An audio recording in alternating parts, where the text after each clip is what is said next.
नमस्कार, मैं डॉक्टर श्याम लड्ढा, संचालक जीवन रक्षा first aid and resuscitation training institute Nagpur.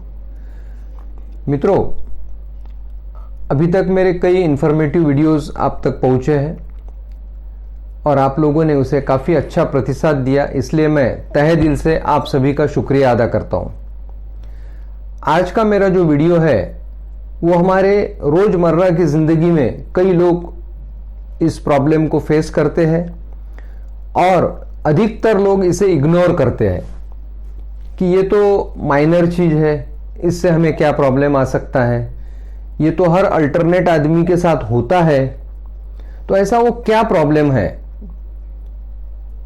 तो ये है स्नोरिंग।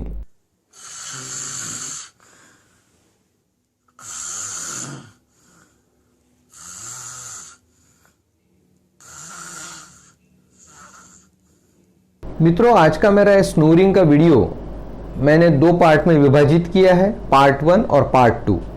पार्ट 1 मैं आपके सामने आज रखने जा रहा हूं, इसे आप देखिए और इसके बाद पार्ट 2 का इंतजार कीजिए। अगले 2 दिन में स्नोरिंग पार्ट 2 आपके सामने मैं रखूंगा। स्नोरिंग मतलब नींद में खर्राटे लेना, घूरना।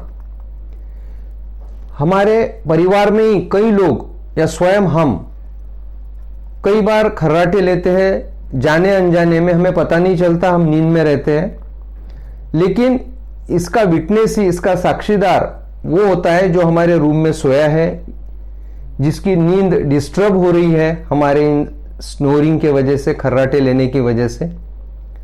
तो यहां पर मैं आपको बताऊंगा कि इसकी वजह क्या है। सबसे पहले हम वजह देखेंगे। तो इसकी मुख्य वजह है अनुवंशिकता।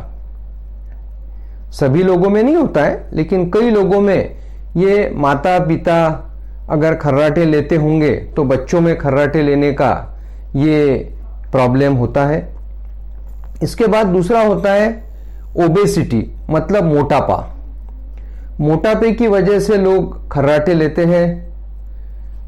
तीसरी वजह है डबल या ट्रिपल चिन। आपको मैं इस वीडियो में या इस इमेज में दिखा रहा हूं कि डबल या ट्रिपल चिन किस तरीके से होती है। नेक के ऊपर काफी फैट जमा होता है, इसकी वजह से खर्राटे लेते हैं। अगली जो वजह है वो है हमारा एबनॉर्मल पोस्चर, मतलब हम सोते समय कई बार 2 या 3 तकिए ले लेते हैं, बड़ा सा लोड सर के नीचे लेते हैं।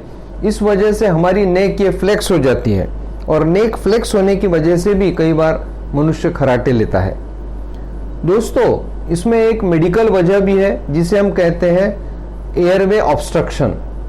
कई लोगों के नाक में ये नेजल पॉलिप होता है, या तो उनका नाक, जिसको हम मेडिकल भाषा में डीएनएस कहते हैं, ये ईएनटी प्रॉब्लम्स है, ये सॉल्व किए जा सकते हैं। तो उस वजह से वो व्यक्ति ठीक से सांस नहीं ले पाता और सांस नहीं लेने की वजह से भी खर्राटे आते हैं। तो ये मैंने कुछ मुख्य वजह आपके सामने रखी है। अब इसमें आप कौन से कैटेगरी में आते हैं वो आपको सोचना है। दोस्तों, आज का मेरा ये वीडियो आपको अच्छा लगा होगा तो ज़रूर इसे लाइक करिए और जीवन सुरक्षा इस चैनल को सब्सक्राइब करना मत भूलिए। Thank you very much.